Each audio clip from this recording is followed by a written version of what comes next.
We now are in the sense of how things are sort of felt. And in this felt, this is a fabric. Because as long as we can relate to it, there might be something shared that then is known between us. And exploring the gems, we can appreciate for what's been given. So the GEMS, another acronym. So the givens are what's been given, what's happening in our situation. And this is our life, and this is whatever we've got. We could describe it in great detail and talk about it, and maybe there's some judgment on it, or certainly in this case, we're talking about divining an appreciation that's going to allow us to then um, be more empowered, let's say, or more capable to have this connection again. And that's very freeing, as in this cosmic connection dwelling, because the possibilities in this thought experiment is you could be anywhere, you could go anywhere with these ideas. You'd want to hopefully distill or divine what would be the best, the possibilities. And again, it's by agreement, like we're sharing this is cool, and we have this freedom then to engage. So giving things that could be restrictive or challenging, it's the obligation and the opportunity to best be with it and deal with it. And that opens up the environment. So GEMS, again, the gems and the wealth slush, this world that we're dwelling in, is our experience. And experience definitely has an effect on the environment. Now, I'm using the word environs because I like to shorten things and make them kind of unique so they stand on their own as a signature to something that's an idea that's more revelatory. So as things are present in this regard, we are having an effect on the environs just as immediate as the environs is affecting us. And this is what environ stands for in my terminology.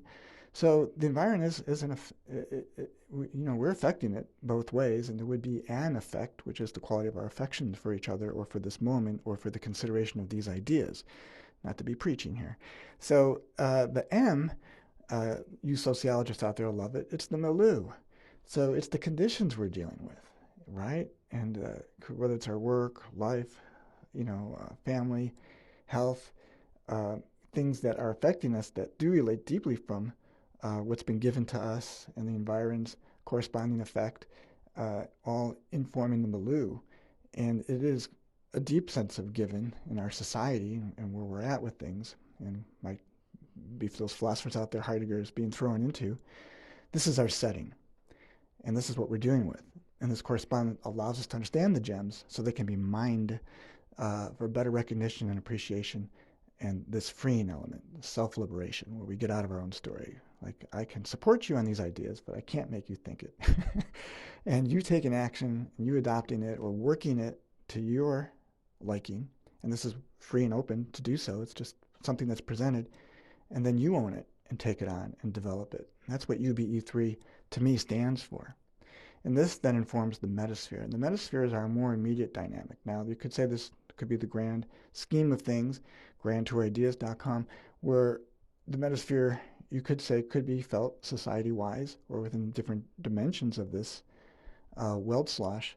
But to me, it's the corresponding of what's happening in the immediate sense of where I am in the space. And it's in the community conversation room.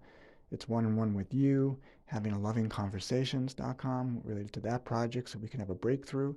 So what is this? And very open to wanting to lead, but at the same time correspond to say, hey, I need help here. Support me in this work. And if we could have a true self-liberation movement where we could help awaken people, how would this benefit society-wide and even the world if we're going to desire a desirable, sustainable future, one that we really can pass along like UBE3, that really is just the stepping stone to something that the next generation can take on and find this enlightenment themselves. So I hope you find this work intriguing. So the three dimensions, the messed up matter, energy, space, and time, that's universal and perpetual. And then that's sort of informing and creating our weld slush, the world that we're dwelling in, because we have the universe and now we have our world, and we're building into something just through our TWA, the thoughts, words, and actions, and how we're being in this realm with each other. And then that corresponds to the metasphere, this metaphorical atmosphere between us and the vibe. So hopefully there's something intriguing there. Again, worldtourideas.com, mikesmastermind.com, and I am MikeRatner.com. I really hope you enjoyed it. If there's something here, please share this with people. My gosh, is there something here that we could build upon, create a community conversation on, loving conversations on? Both .coms. Thank you so much again. Hey, I hope you delve deep into the ideas and give me feedback. Let's have a divine dialogue and certainly share them. Feel free to pass this along. comment. Thank you.